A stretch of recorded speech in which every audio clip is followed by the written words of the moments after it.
നടിയെ ആക്രമിച്ച കേസിൽ പ്രതിയെ പോലീസ് പിടിച്ചു. പിന്നെ എന്തിനാണ് പി.ടി. തോമസ് നിരാഹാരം കിടന്നത് എന്ന് ചോദിച്ചാൽ രാഷ്ട്രീയമല്ലേ, കിടന്നല്ലേ പറ്റൂ എന്നേ പറയാൻ സാധിക്കൂ. അറസ്റ്റ് വൈകുകയാണെങ്കിൽ നിയമസഭയിലും പുറത്തും വൻ കലാപരിപാടികൾ ആസൂത്രണം ചെയ്തിരുന്നതാണ്. പ്രതി അകത്തായതോടെ ആസൂത്രണം പാളി. എന്നാലും നിരാഹാരം വേണ്ടെന്ന് വയ്ക്കേണ്ട കാര്യമില്ല. സ്ത്രീ സുരക്ഷയ്ക്ക് വേണ്ടി ഒരു നിരാഹാരമായിക്കോട്ടെ.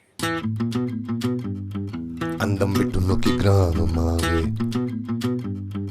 ఎన్నొన్న వన్న దేవదూతం തലോടലാലി നീറ്റിലോളമാല കെട്ടും കാറ്റിനാൽ അലർച്ച മാറ്റിനാടിനെന്തു പൊന്നുമെന്നു വന്നതോ വിളിപ്പുറത്തു തിച്ചു നിൽക്കും ഉജ്ജ്വല പ്രഭാവമേ വരൂ വരൂ തുടിക്കും ആത്മവീര്യമേ. സ്ത്രീ സുരക്ഷയ്ക്കും ക്രമസമാധാനത്തിനും വേണ്ടി 24 മണിക്കൂർ നീണ്ടു നിൽക്കുന്ന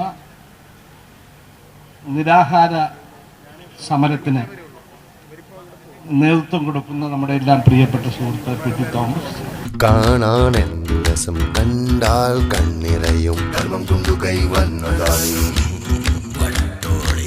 കോടതിയിൽ കയറി പിടിക്കേണ്ടി വന്ന അവസ്ഥ ഏതായാലും കേരള പോലീസിന് ഒരിക്കലും അഭിമാനിക്കാൻ കഴിയുന്ന ഒരു കാര്യമല്ല. വലിയ പോകുന്നവർക്ക് ഉച്ചയ്ക്ക് കോടതി കൂടാത്ത സമയത്ത് പ്രതി കൂട്ടി കയറിയെന്ന് വെച്ച് അവനെ പിടിച്ചുകൊണ്ട് പോയത് ശരിയായില്ല എന്ന് പറഞ്ഞ പി.ടി. തോമസ് ഇന്ന് നിരാഹാരം കിടക്കുന്നതിന്റെ അർത്ഥം എനിക്ക് മനസ്സിലായില്ല. അവന്റെ ബലം കണ്ടല്ലോ. അവനെ 5 പോലീസുകാർ പിടിച്ചിട്ട് അവൻ കമ്പിന്ന് വിടുന്നില്ല. അവന്റെ ബലം നമ്മൾ കണ്ട. ഈ ബലമുള്ളവന്റെ ഇതുപോലെ വേറെ 4 തടിയന്മാർ, 6 പേരുണ്ട്. ഈ 6 തടിയന്മാരെ കയ്യിൽപ്പെട്ട ആ പാവപ്പെട്ട പെണ്ണിന്റെ ആ സമയത്തെ സ്ഥിതി എന്നാണ് നമ്മൾ ചിന്തിച്ചിരുന്നത്. ഇവനെയൊക്കെ എന്ത് ചെയ്യണം? ഇവനെയൊക്കെ എടുത്ത് ഉമ്മ വയ്ക്കണം, ഇവനെ എടുത്ത് വെച്ച് തഴുവണം, തലോടണം. പി.ടി. തോമസ് പറയണം ഞാൻ എന്തോ ചെയ്യണം, ന്യായങ്ങളൊക്കെ എപ്പോഴും അടിക്കുമല്ലോ. ഇതൊന്നും അല്ല ചെയ്യേണ്ടത്. ആ ആക്ഷൻ ഹീറോ ബിജു എന്ന പടത്തിലൊരു സീനുണ്ട്. ഒരുത്തനെ താറുടുപ്പിച്ച് ചുറുവണം വാരി തേച്ച് കൊടുക്കും. ഇവനെയൊക്കെ ചെയ്യേണ്ടത് നല്ല കാന്താരി മുളക് അരച്ച് ചമ്മന്തി ഉണ്ടാക്കണം. ഉണ്ടാക്കിയിട്ട് നല്ല കോറ തുണിയുടെ കോണകം വാങ്ങിച്ച് അതിൽ പുരട്ടി അവനെ ഉടുപ്പിക്കണം. കോടതിയിൽ കയറി പ്രതിയെ പിടിച്ചതിൽ വലിയ കാര്യമില്ലെന്ന മട്ടിൽ പ്രതികരിച്ചത് ഏശിയിലെന്ന് മാത്രമല്ല, തിരിച്ചടിച്ചെന്നും പ്രതിപക്ഷ നേതാവിനും KPCC പ്രസിഡന്റിനും മനസ്സിലായി. അടുത്ത പിടിവള്ളി അന്വേഷിച്ചപ്പോഴാണ് തേടിയ വള്ളി കാലിൽ ചുറ്റി എന്ന മട്ടിൽ മുഖ്യമന്ത്രിയുടെ അനവസരത്തിലുള്ള പ്രതികരണം കിട്ടിയത്. നിയമസഭയിലടക്കം കത്തിക്കാൻ ഇതുമതി. ഉപവാസ സമരം അവസാനിപ്പിച്ച് നാരങ്ങ നീരും കഴിച്ച് MLAയും സംഘവും സ്ഥലം വിട്ടു. ബാക്കി അംഗം ഇനി നിയമസഭയിൽ.